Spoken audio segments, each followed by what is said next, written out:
Baik, selamat pagi untuk kita semua. Selamat berjumpa kembali. Semoga adik-adik semua sehat selalu. Pada hari ini kita berjumpa kembali untuk melaksanakan pelajaran bersama. Baik, pelajaran kita pada hari ini yaitu menyiapkan pekerjaan pasangan batu. Tetapi sebelum kita memulai pelajaran, marilah kita menundukkan kepala, kita berdoa dalam diri kita masing-masing. Berdoa sesuai ajaran kita. Mari kita berdoa.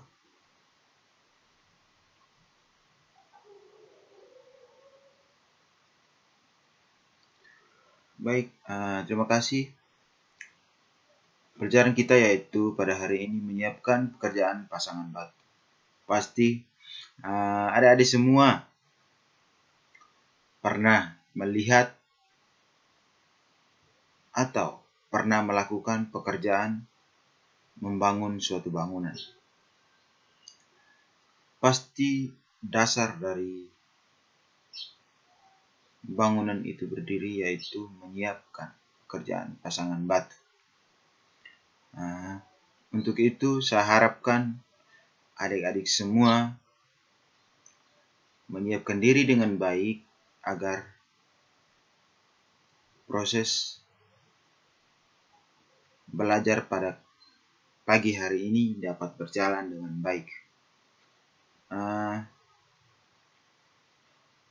Pelajaran yang akan kita tempuh pada hari ini ada 4 indikator, yaitu yang pertama menyiapkan lokasi dan material pasangan batu.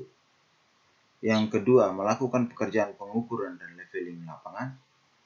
Dan yang ketiga, memasang papan duga pekerjaan batu. Dan yang keempat, cara melaksanakan pekerjaan pengukuran dan papan duga.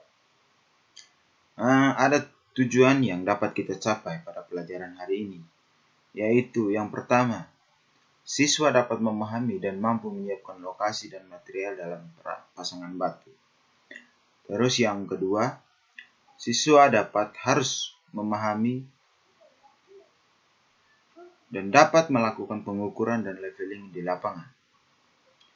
Yang ketiga, siswa dapat memahami dan melakukan praktik pemasangan papan duga.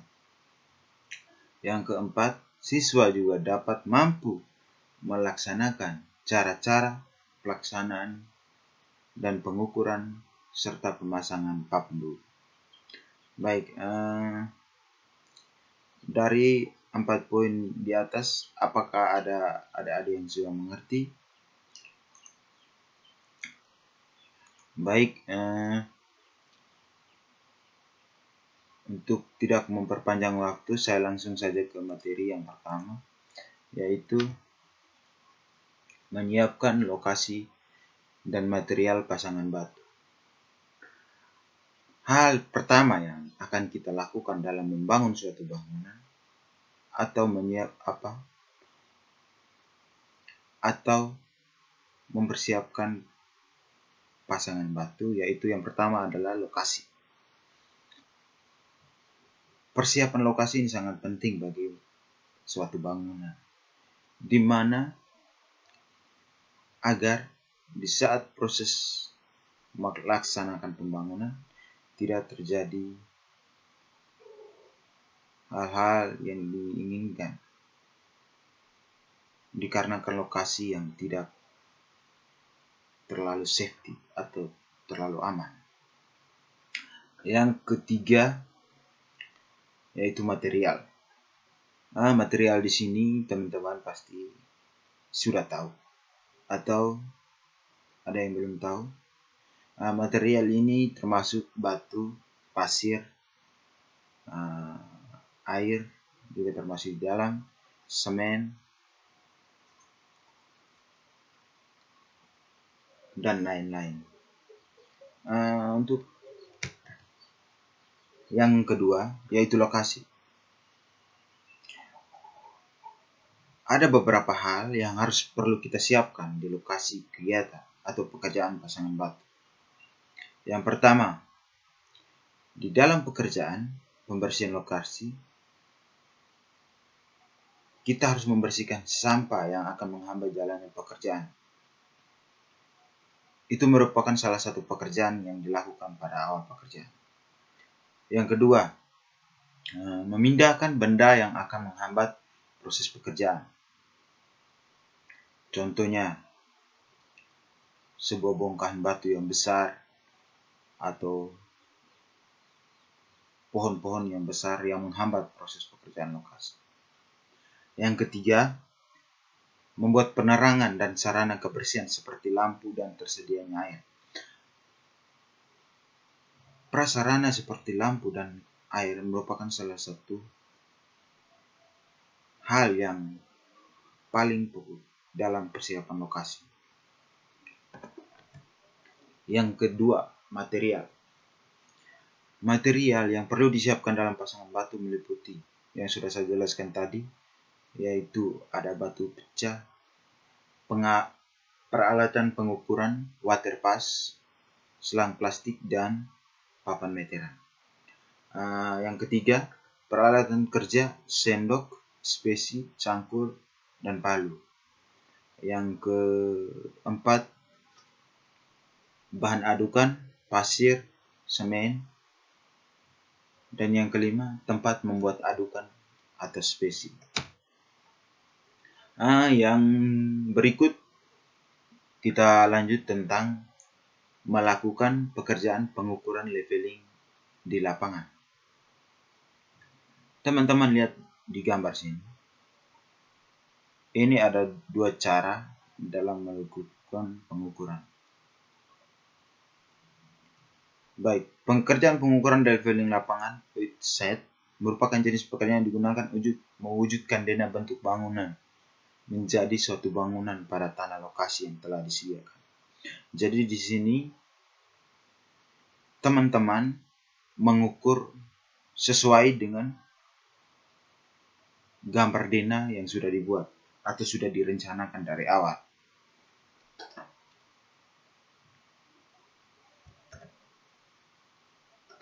Baik, di sini ada beberapa jenis pekerjaan pengukuran leveling. Yang pertama, membuat bidang datar. Membuat bidang datar ini ada dua pengukuran. Yang pertama menggunakan theodolit atau pesawat waterpass, dan yang kedua menggunakan selang waterpass. Peralatan ini digunakan pada jenis pekerjaan, yaitu kalau untuk pesawat waterpass atau theodolit digunakan untuk pekerjaan pengukuran leveling lapangan yang berukuran besar dan luas. Yaitu perbedaannya antara theodolit dengan waterpass selang. Sedangkan waterpass selang, bangunan yang berukuran kecil seperti rumah tinggal, yaitu contohnya rumah tinggal, bangunan-bangunan kecil itu biasanya diukur kedataran itu hanya menggunakan selang waterpass. Jikalau bangunannya besar dan luas, digunakan pesawat waterpass atau theodolit sebagai pembuat bidang datar. Yang ketiga, cara membuat garis siku-siku. Untuk membuat garis siku-siku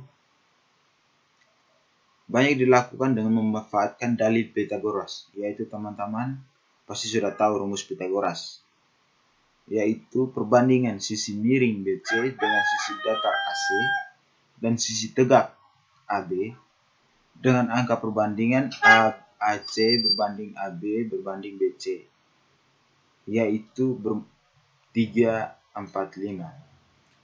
Jadi teman-teman lihat sini, sesuai dengan gambar yang teman lihat. Di sini teman-teman mengukur 30 cm dari ujung sudut ini sampai ke ujung meter ini. Terus sisi empatnya dari sudut ini ke sisi ujung meter yang ini. Itu jaraknya 40 cm. Dan untuk mendapat kesikuannya, teman-teman harus mengukur jarak dari titik ini ke titik ini harus pas berjumlah 50 cm. Maka bangunan itu sudah membentuk garis siku-siku. Baik, selanjutnya yaitu cara atau langkah-langkah mengontrol hasil pekerjaan. Teman-teman, cara atau langkah mengontrol hasil pekerjaan yang pertama yaitu menarik garis titik B sejajar dengan AC. Yang kedua, menarik garis dari titik C sejajar dengan AB. Yang ketiga, perpotongan dua buah garis BD dengan CD berpotong di titik D dan berbentuk bidang segi 4. Jadi, jarak diagonal BC harus sama panjang dengan AD. Bila jarak diagonal antara BC dengan AD belum sama panjang, maka yang menghubungkan titik CAB belum membentuk siku-siku. Jadi, kalau jarak diagonal antara BC dengan AD belum sama panjang, berarti garis yang menghubungkan titik CAB belum membentuk siku-siku. Dan pengerjaan pengukuran harus dilakukan ulang sampai jaraknya BC dengan AD sama panjang. Itu untuk mengontrol hasil pekerjaan. Yang berikut, memasang papan duga pekerjaan pasangan batu. Syarat pemasangan papan duga. Teman-teman sudah tahu syarat pemasangan papan duga? Begini, ada beberapa syarat pemasangan papan duga. Yang pertama, kedudukannya harus kuat dan tidak mudah goyah. Yang kedua, berjarak cukup dari rencana galian. Jadi, teman-teman tidak boleh mendekati rencana galian untuk penanaman titik papan duga. Yang ketiga, titik hasil outset ditempatkan dengan tanda yang jelas, yaitu teman-teman bisa menggunakan tanda dengan paku atau spidol atau alat tulis lainnya yang tidak mudah hilang. Sisi atas bauplan harus terletak satu bidang horizontal dengan papan bangunan bauplan yang lain. Jadi teman-teman, di sini cara pemasangannya, sisi atas bauplan itu harus rata atau horizontal. Itu biasanya diukur dengan menggunakan waterpass untuk mengetahui kedataran dari bauplan itu sendiri. Sehingga di saat proses penarikan benang tidak terjadi tinggi rendahnya bangunan. Yang kelima, letak kedudukan papan bangunan harus seragam. Yang diusahakan menghadap ke dalam bangunan. Jadi teman-teman, jika teman memasang papan duga, papannya itu diusahakan menghadap ke dalam bangunan, jangan menghadap keluar bangunan. Yang berikut, untuk bangunan besar dan banyak, terdapat ruangan pemasangan bauplan yang dilaksanakan mengelilingi area calon bangunan. Sedangkan untuk bangunan kecil, pemasangan cukup pada lokasi sudut atau pertemuan bangunan. Jadi begini teman-teman, saya jelaskannya. Ini merupakan dena dari suatu bangunan.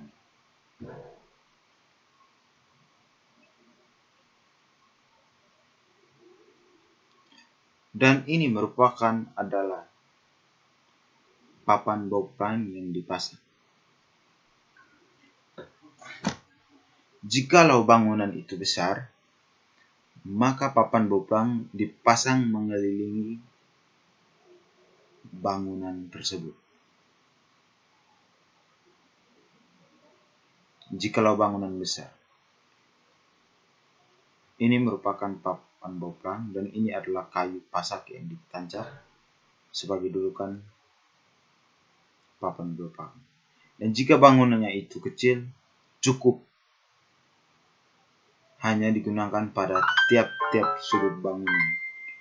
Dia hanya sebatas ini saja, tidak lebih dari itu. Nah, ini. Dia hanya di tiap sudut bangunan saja. Baik, titik-titik pada papan bangunan yang menunjukkan dinding tembok dapat dijelaskan dengan tanda dari paku yang juga berfungsi untuk menarik benang sebagai sumbu tembok untuk menghindar kesalahan yang disebabkan letaknya paku pada kedudukan paku. Diberi tanda panah dengan cat meni. Jadi teman-teman, titik-titik yang menunjukkan dinding tembok itu dapat diperjelas dengan menancapkan paku. Seperti pada gambar yang kita lihat, ini paku ditancapkan di sini. Ini sebagai tanda bahwa ini merupakan dinding tembok. Terus, untuk memperjelas lagi, bisa diberi tanda dengan menggunakan cat meni. Ini untuk memperjelas atau menjaga kemungkinan titik itu berpindah tempat. Nah, baik, untuk sambungan papan boplang diusahakan terletak pada sumbu patok, yaitu terletak pada tengah-tengah. Sehingga jarak patok harus memperhitungkan terhadap panjang papan yang akan digunakan sebagai boplang. Bila sambungan papan boplang terletak di antara patok, maka sambungan papan harus menggunakan klem.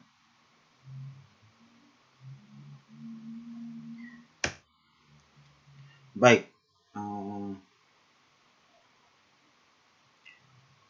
yang berikut yaitu cara melaksanakan pekerjaan pengukuran dan pemasangan papan duga atau papan boplang tadi. Yang pertama, teman-teman tanamkan secara dipancang deretan patok-patok menurut kedudukan tarikan benang. Jadi teman-teman sini harus menancapkan patok sesuai dengan tarikan benang yang sudah dibuat. Dan ini adalah sebagai dasar pengukuran bangunan. Yang kedua, panjangkan deretan patok menurut garis CD yang dibuat tegak lurus terhadap garis BA dengan menggunakan perbandingan dalil Pythagoras tadi, yaitu teman-teman tadi sudah jelas saya jelaskan tentang dalil Pythagoras, yaitu 3/4/5. Dengan cara yang sama, panjangkan deretan patok menurut garis EF dan GH. Pada tiap-tiap patok, tanda letak titik duganya 0,00 dengan membuat bidang datar pada setiap patok. Jadi teman-teman, pada tiap patok itu titik duganya harus 0,00. Kemudian pasang papan boplang dengan berponoman pada titik duga tersebut. Jadi titik duga yang sudah diberi tanda dengan 0,00 tadi dipasang papan boplang. Tentukan letaknya titik sambung di dinding tembok pada papan boplang, lalu tancapkan paku dan beri tanda dengan cat atau meni. Baik, materi kita pada hari ini sudah habis, tetapi saya akan memberikan sebuah video sebagai bekal teman-teman atau sebagai pelajaran buat teman-teman. Adik-adik semua,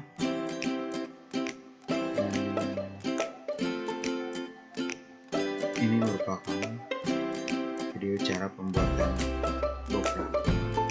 Jadi saya harap adik-adik semua untuk bisa melihat dan menonton dengan baik agar supaya menjadi bekal adik-adik nanti, ya. Adik-adik terjun langsung ke lapangan. Silakan adik-adik menonton dan menyimak dengan baik ya video ini.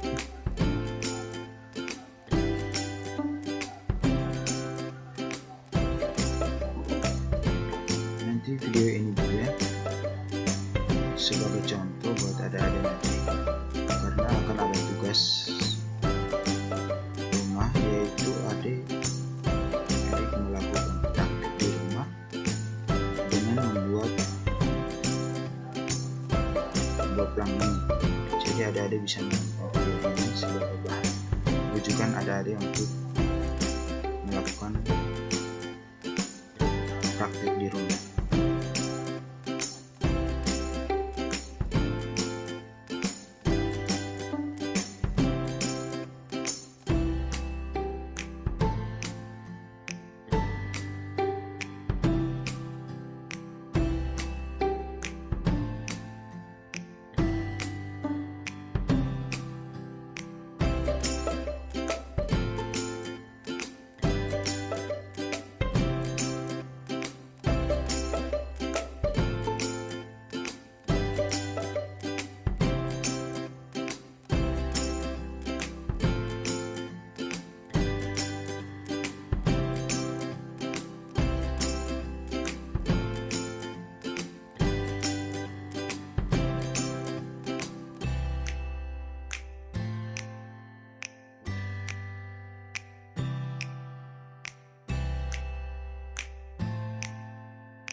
Baik, kalau jika teman-teman sudah menonton video tadi, berikut ini ada sebuah soal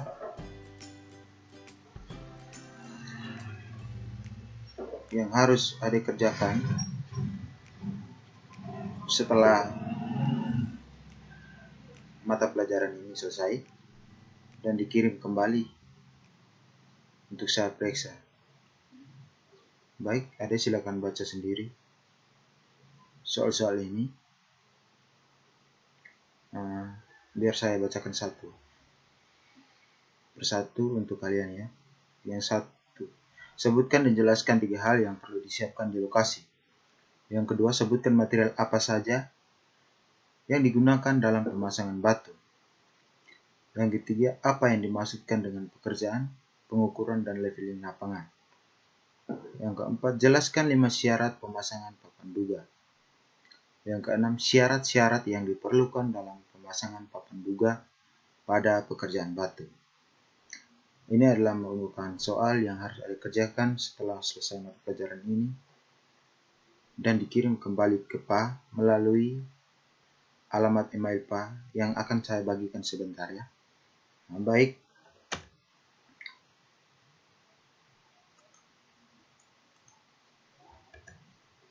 Selanjutnya ada tugas rumah yang harus adik kerjakan. Tugas rumah ini sama juga dengan adik nonton video tadi, yaitu cara pembuatan pemasangan papan boplang. Jadi di sini soalnya yaitu melakukan praktik pekerjaan pengukuran dan pemasangan papan duga sesuai dengan langkah-langkah yang diajarkan. Jadi adik-adik bisa mengikuti panduan video yang adik nonton tadi sebagai bahan acuan untuk adik-adik melakukan praktik di rumah. Yang kedua, dalam melaksanakan praktik, adik-adik harus mendokumentasikan kegiatan praktik adik-adik dalam bentuk video ataupun foto. Terus yang ketiga, adik-adik membuat laporan praktik sesuai dengan adik-adik praktekkan. Jadi judul dari laporan itu tentang praktik yang adik buat. Untuk mata pelajaran kita pada hari ini sampai di sini dulu. Tugas ini adik saya kasih waktu 2 minggu untuk menyelesaikan pekerjaan ini. Jadi 2 minggu lagi saya akan menerima tugas ini dalam bentuk video mau foto ataupun dalam bentuk laporan yang diketik rapi ya untuk laporan.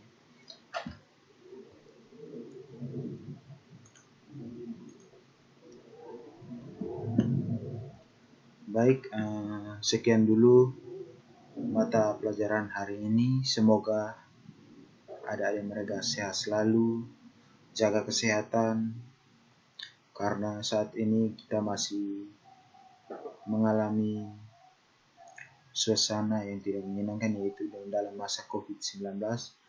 Jadi adik-adik diharapkan selalu mematuhi protokol kesehatan agar adik-adik terhindar dari COVID-19. Sebelum itu kita menutup mata pelajaran ini dengan doa. Marilah kita berdoa dalam diri kita masing-masing. Berdoa dimulai.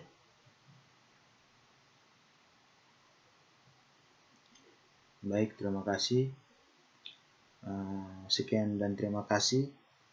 Sampai jumpa lagi adik-adik semua di pertemuan berikutnya.